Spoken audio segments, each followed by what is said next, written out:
નમસ્કાર દર્શક મિત્રો, ફોકલ પોઈન્ટ બાય અજય ઉમટમાં ફરી એકવાર આપ સૌનું સ્વાગત છે.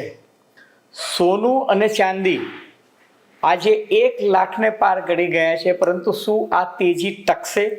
સોના અને ચાંદીનો ચળકાટ જે છે એ ચળકાટ વધશે? ટ્રમ્પ અને એલોન મસ્ક એ બંનેની લડાઈ જે છે અત્યારે પૂરજોશમાં ચાલી રહી છે અને અમેરિકન અર્થતંત્ર જે છે એમાં મંદીનો માહોલ ધીરે ધીરે આવતો હોય એવા મંદીના પગરન દેખાઈ રહ્યા છે. ડોલર જે છે એ ડાઉન થઈ ગયો છે. ડોનાલ્ડ ટ્રમ્પ જ્યારે અમેરિકામાં ચૂંટણી જીત્યા હતા અને એમને શપથ લીધા હતા ત્યારે ડોલર ઇન્ડેક્સ 112 પર હતો. આજે એ ડોલર ઇન્ડેક્સ જે છે એ ઘટીને 98 થઈ ગયો છે અને સોનું અને ચાંદીમાં ઐતિહાસિક તેજી એટલા માટે આવી છે કે જ્યારે પણ વિશ્વમાં આર્થિક અંધાધૂંધી કે અસ્થિરતાનો માહોલ થાય ત્યારે સોનું અને ચાંદી એના પર લોકોનો વિશ્વાસ વધે છે. એટલે ટ્રસ્ટ ફેક્ટર જે સોનું અને ચાંદી જે છે એને મજબૂત બનાવે છે. અને તમે આજે જુઓ તો સોનું અને ચાંદી જે છે એ ભારતીય બજારની દ્રષ્ટિએ જોવા જઈએ તો ઐતિહાસિક તેજી પર હતા. બંને કોમોડિટી 1 લાખને પાર કરી ગયા. એટલું જ નહીં, વૈશ્વિક માર્કેટમાં ચાંદી 11 વર્ષની ટોચે હતી. ભારતમાં તો ઓલ ટાઈમ હાઈ હતી જ. સોનું આજે 1300 રૂપિયા પ્રતિ 10 ગ્રામ વધી અને 1,01,000 ને સ્પર્શી ગયું હતું. જ્યારે ચાંદીની વાત કરું તો ચાંદી કિલોએ 3500 રૂપિયા વધી અને ચાંદીનો ભાવ 1,03,000 થી 1,05,000, એટલે મુંબઈ, દિલ્હી, કોલકાતાના બજારના ભાવ અલગ હોય પણ 1,03,000 થી 1,05,000ની રેન્જમાં હતું. ટૂંકમાં સોનું અને ચાંદીના ભાવ જો વધે અને એકદમ આ રીતના વધે તો એનો અર્થ એ કે વૈશ્વિક સ્તરે રોકાણકારોનો વિશ્વાસ જે છે એ બીજા બધા ઇન્સ્ટ્રુમેન્ટ્સમાં ઘટી રહ્યો છે અને સોનું અને ચાંદી જે છે એ સૌથી વિશ્વસનીય ઇન્વેસ્ટમેન્ટ ગણાય છે ને એમાં લોકો અત્યારે ઇન્વેસ્ટ કરી રહ્યા છે. પરંતુ શું સોનું અને ચાંદી એનો જે ચળકાટ છે એ ટકશે? શેર બજારમાં શું થશે? આ તમામ મુદ્દે આજે આપણે ચર્ચા કરીશું ફોકલ પોઈન્ટ બાય અજય ઉમટમાં. પરંતુ એ પહેલાં મારી આપ સૌને નમ્ર વિનંતી છે કે જો તમને ફોકલ પોઈન્ટ બાય અજય ઉમટનો આ એપિસોડ ગમે તો મહેરબાની કરીને લાઇક કરજો, શેર કરજો, સબસ્ક્રાઈબ કરજો અને હા, પેલું બેલ આઇકોનનું બટન જે છે દબાવવાનું ભૂલતા નહીં, જેથી તમને અમારા નવા વિડીયોઝના નોટિફિકેશન્સ મળતા રહે. તો ધન્યવાદ.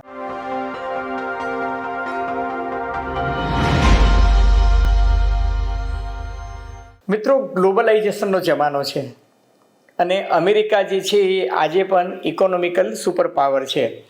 આ મહિને અમેરિકામાં જે મે મહિનાનો રિપોર્ટ આવ્યો જૂન મહિનાના પહેલા સપ્તાહમાં, એમાં રોજગારીની તકો જે પ્રાઇવેટ સેક્ટરમાં તમે જોવા જાઓ તો 37,000 નવી રોજગારીની તકો, એનું જે મસ્ટર રોલ છે એમાં 37,000ની રોજગારી નોંધાઈ છે. હવે જે આકલન હતું ને જે સંભાવના હતી, પ્રિડિક્શન હતું, એ 1,11,000 હતું. એનો અર્થ એ કે લગભગ 1/3, 1/3 જેટલી જ નોકરીની તકો જનરેટ થઈ.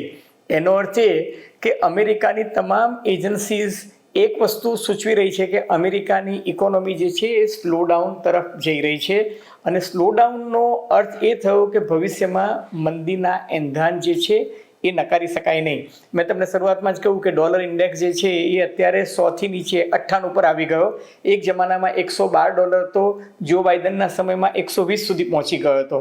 બીજું કે ટ્રમ્પે જે બજેટ રજૂ કર્યું, બિગ એન્ડ બ્યુટીફુલ બજેટ, એનાથી એમના જે સૌથી વિશ્વાસુ, વફાદાર સાથીદાર કે જેને ચૂંટણીમાં તન, મન અને ધનથી ડોનાલ્ડ ટ્રમ્પને મદદ કરી હતી, એ એલોન મસ્ક આજે ડોનાલ્ડ ટ્રમ્પની સામે પડી ગયા છે ને એ એવું કહી રહ્યા છે કે ડોનાલ્ડ ટ્રમ્પ, તમે સમજતા નથી, અમેરિકાની ઇકોનોમી 36 ટ્રિલિયનની છે, તો 36 ટ્રિલિયનનું દેવું પણ અમેરિકાના માથે છે. અને આજે બિગ એન્ડ બ્યુટીફુલ બજેટ જે તમે લઈને આવ્યા છો એનાથી 2.5 ટ્રિલિયનનું અમેરિકાને બજેટમાં ખાત પડે એવી સંભાવના છે. અને એલોન મસ્કે તો ત્યાં સુધી કહ્યું છે કે આ તદ્દન અવિચારીપણું જે છે એ ડોનાલ્ડ ટ્રમ્પની નીતિમાં દેખાઈ રહ્યું છે. ને એમણે એવું કહ્યું છે કે હું જો ન હોત તો ડોનાલ્ડ ટ્રમ્પ આ અમેરિકી રાષ્ટ્રપ્રમુખની ચૂંટણી જીતી શક્યા ન હોત.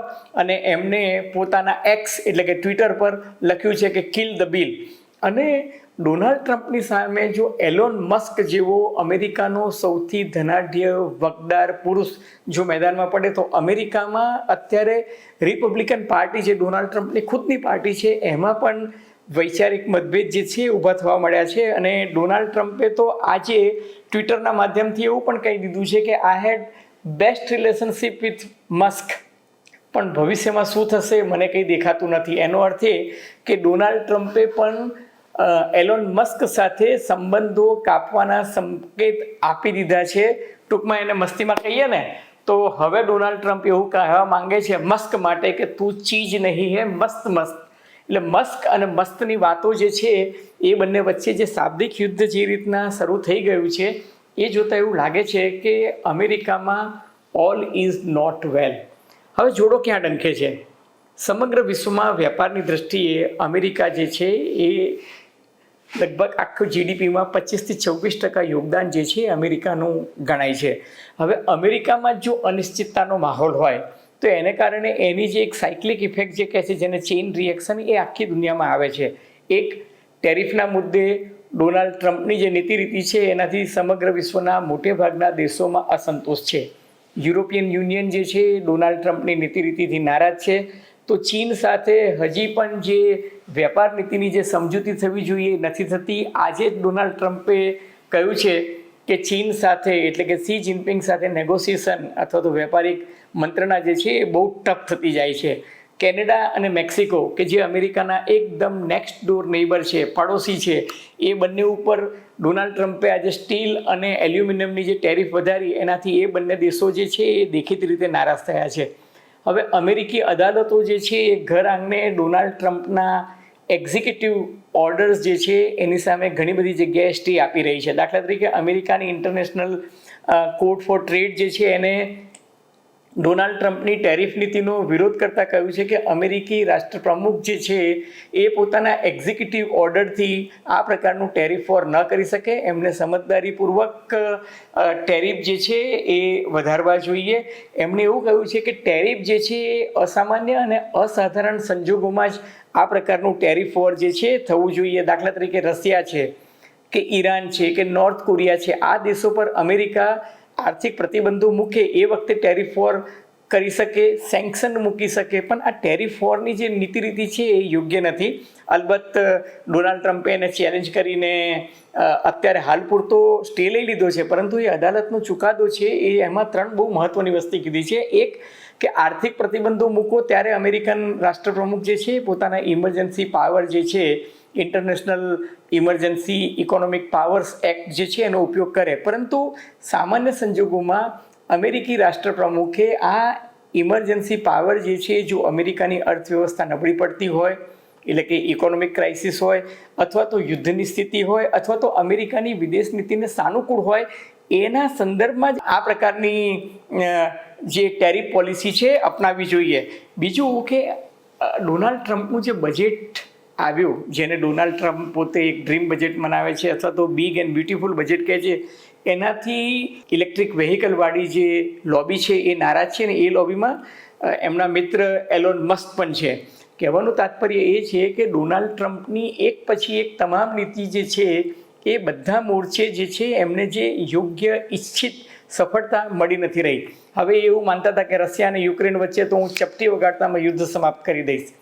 ઝેલેન્સ્કીને એમને બોલાવીને વ્હાઇટ હાઉસમાં અપમાનિત પણ કર્યા હતા અને કહ્યું હતું ઝેલેન્સ્કીને કે તમે મારી વાત માનો તો હું યુદ્ધ 24 કલાકમાં રોકાવી દઈશ.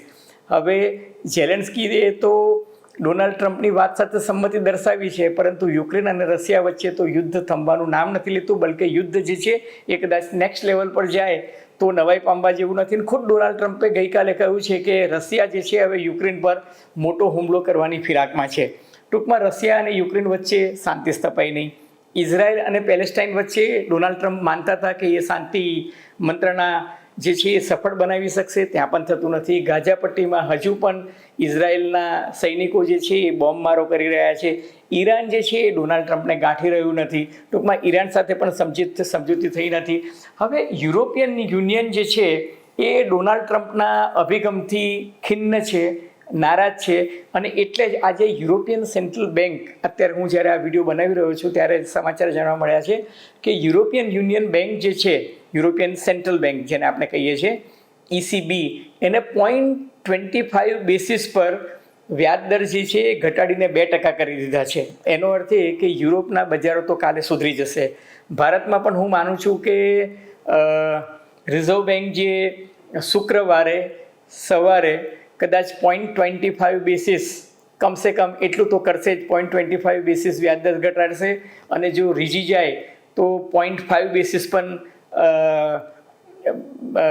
ઇન્ટરેસ્ટ રેટ જે છે એ ઘટાડી શકે, 0.25ને બદલે 0.5 બેસિસ પર પણ ઘટાડી શકે.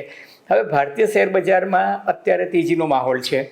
એનું કારણ એ છે કે ભારતીય અર્થતંત્રના ડેટા જે છે આજની તારીખે મજબૂત છે. સૌથી મહત્ત્વની વાત કે ડોલર નબળો થાય તો આપણો રૂપિયો સુધરે એ તો નિશ્ચિત છે. બીજી બાજુ ડી-ડોલરાઇઝેશનની પણ જે વાત થઈ રહી છે એનાથી ડોલર નબળો પડી રહ્યો છે અને આપણો રૂપિયો જે છે એ સુધરી રહ્યો છે. એનું કારણ એ છે કે બ્રિક્સ એટલે કે બ્રાઝિલ, રશિયા, ચાઇના, ઇન્ડિયા અને સાઉથ આફ્રિકા, આ જે 5 મોટા દેશો છે એ લોકો વચ્ચે જે બ્રિક્સની શિખર પરિષદ મળવાની છે એમાં રશિયા અને ચીન ઈચ્છી રહ્યા છે કે ડી-ડોલરાઇઝેશન એટલે કે ડોલર પરનું અવલંબન ઘટાડીને એક નવી આર્થિક વ્યવસ્થા અથવા તો નવી કરન્સી જે છે ઊભી કરવી જોઈએ. હવે આ ઘટનાક્રમથી અમેરિકી રાષ્ટ્રપ્રમુખ ડોનાલ્ડ ટ્રમ્પ ગિન્નાય એ તો સ્વાભાવિક છે, પરંતુ એના કારણે દુનિયાભરની ઇકોનોમી જે છે એનામાં એક અનિશ્ચિતતાનો માહોલ આવે છે. અને આ સંજોગોમાં એક તરફ ટેરિફનું કોકડું જે છે એ ઉકેલાતું નથી, ત્યારે રોકાણકારોને એવું લાગે છે કે ભાઈ સોનું, ચાંદી, બિટકોઇન આ બધી વસ્તુઓ જે છે એ વધારે વિશ્વસનીય છે. અને એટલે જ તમે જુઓ કે ભારતીય માર્કેટમાં જ નહીં, દુનિયાભરના માર્કેટમાં આજે સોનું અને ચાંદી જે છે સુધરી રહ્યું છે. યુરોપમાં પણ સુધરી રહ્યું છે, લંડનમાં પણ સુધરી રહ્યું છે. અમેરિકા અને ચીન તો અત્યારે દર મહિને લગભગ 40 ટન સોનું જે છે એ ચીન અત્યારે ખરીદી રહ્યું છે. અઝરબૈજાન પણ ખરીદી રહ્યું છે અને બીજા પણ દુનિયાના કેટલાક દેશો છે એ સોનું ખરીદી રહ્યા છે, કારણ કે સોનાની ડિમાન્ડ જે છે આ વર્ષે પણ કોન્સ્ટન્ટ વધશે એવો ગોલ્ડ રિપોર્ટ કહે છે. હવે ભારતીય અર્થતંત્રની વાત કરીએ તો જીએસટીના આંકડા તમે જુઓ તો આ મહિને જે જીએસટીના આંકડા આવ્યા 2 લાખ કરોડને પાર કરી ગયા છે. એટલે ટૂંકમાં જીએસટીની જે ઉઘરાણી જે છે એ બહુ સારી આવી છે. બીજું કે આ વખતે ચોમાસું સહેજ વહેલું છે અને ચોમાસું સારું રહેવાના છે. 100%થી 100%થી ઉપર ચોમાસું સારું જવાના છે એવા પણ એંધાણ છે. ત્રીજો મહત્વનું ફેક્ટર એ છે કે કોર્પોરેટ અર્નિંગ તમે જુઓ તો ગયા ક્વાર્ટરની સરખામણીમાં આ વખતે કોર્પોરેટ અર્નિંગ ગયા ક્વાર્ટરમાં 5થી 5.5% જેટલી હતી. કોર્પોરેટ અર્નિંગ જેને કહી શકાય એ સુધરીને આ વખતે 7થી 7.25%, લગભગ તમે જુઓ તો 1.5થી 1.25% કોર્પોરેટ અર્નિંગ જે છે એ સુધરી છે. હવે ભારતનું ફોરેક્સ એટલે કે ફોરેન એક્સચેન્જ જે છે એ પણ સુધર્યું છે, કારણ કે ડોલરની સામે એક તો રૂપિયો મજબૂત થયો છે. બીજું કે આપણી ફોરેક્સ જે છે એ ખરેખર અત્યારે આજની તારીખે ફોરેક્સ જે છે મજબૂત છે. એમાં એક કે ગોલ્ડમાં આપણે એપ્રિસિએશન ઘણું બધું મળ્યું છે. ભારત સરકારે આ વર્ષે લગભગ 80 ટન જેટલું ગોલ્ડ ખરીદ્યું છે. એટલે અત્યારે આપણી પાસે 885 ટન ગોલ્ડ છે. હવે ગોલ્ડના રેટ વધે તો ગોલ્ડ ફોરેક્સ જે છે એનો રેટ પણ આપણો ઊંચો આવે છે. બીજું કે ગોલ્ડને કારણે એપ્રિસિએશન વધી રહ્યું છે. ક્રૂડ ઓઇલ જે છે અત્યારે તમે જુઓ તો છેલ્લા 3-4 સપ્તાહથી $65 પર છે, પણ ક્રૂડ જે છે એ $65 પર ગયું છે. એને કારણે સરકારે જે ઓઇલ કંપનીઝની જે એક્સાઇઝની આવક જે છે એ લગભગ 30થી 40 હજાર કરોડ રૂપિયા જે છે સરકારની આવક વધી છે. અધૂરામાં પૂરું રિઝર્વ બેંક ઓફ ઇન્ડિયાએ જે ડિવિડન્ડ આપ્યું 2.80 લાખ કરોડ, એને કારણે પણ સરકારની જે તિજોરી જે છે એમાં અત્યારે સારી એવી આવક આવી છે ને એટલે લિક્વિડિટી જે છે એ વધી છે. અને કરંટ અકાઉન્ટ ડેફિસિટ જે છે એ પણ અત્યારે ખાસા નિયંત્રણમાં છે. અને આ બધા પરિબળો એવા છે કે જેને કારણે ભારતીય અર્થતંત્ર અત્યારે મજબૂત સ્થિતિમાં છે. હવે ન કરે નારાયણ ગ્લોબલ કોઈ એવી ક્રાઇસિસ આવી જાય તો કાલ કોને દીઠી છે, કારણ કે યુક્રેનની સામે રશિયા બહુ જ મોટો તાકાતવર, કારણ કે યુક્રેને જે રીતના રશિયા પર હુમલો કર્યો છે, રશિયાની અંદર 1500 કિલોમીટરથી અંદર ડીપમાં જઈને જે રીતના રશિયા પર હુમલો કર્યો છે, હું માનું છું કે પુતિન ચોક્કસ વળતો જોરદાર પ્રહાર કરે. અને એ પ્રહાર એટલો મોટો હોય કે એના કારણે ગ્લોબલ ઇકોનોમીને અસર થાય અને ભારતીય અર્થતંત્રને અસર થાય તો એક અલગ વાત છે. આજની તારીખે ભારતીય ડોમેસ્ટિક ઇકોનોમી જે છે એ ખાસી સુધરેલી મજબૂત અવસ્થામાં દેખાય છે. પરંતુ અમેરિકન ઇકોનોમીમાં શું થાય છે, અમેરિકા અને ચીન વચ્ચે શુક્રવારે નિર્ણાયક મિટિંગ થવાની છે. એ મિટિંગમાં શું થવાનું છે, અમેરિકા અને રશિયા વચ્ચેના સંબંધો સુધરે છે કે કેમ, યુદ્ધની સ્થિતિ વકરે છે કે કેમ, આ બધી જ અનિશ્ચિતતાને કારણે સોના અને ચાંદીમાં પણ ઉથલપાથલ થઈ શકે, પરંતુ આજની તારીખે તો સોનું અને ચાંદી મજબૂત દેખાય છે. આગે આગે દેખો હોતા હૈ ક્યા. મિત્રો, તમને ફોકલ પોઈન્ટ બાય અજય ઉમટનો આ એપિસોડ નવ ગુજરાત સમય અને અમદાવાદ મિરરના સથવારે જો ગમ્યો હોય તો મહેરબાની કરીને એને લાઇક કરજો, શેર કરજો, સબસ્ક્રાઈબ કરજો, અને હા, આપની ટીકા ટિપ્પણી અને અવલોકન અમને ગમશે. ધન્યવાદ, ખૂબ ખૂબ આભાર.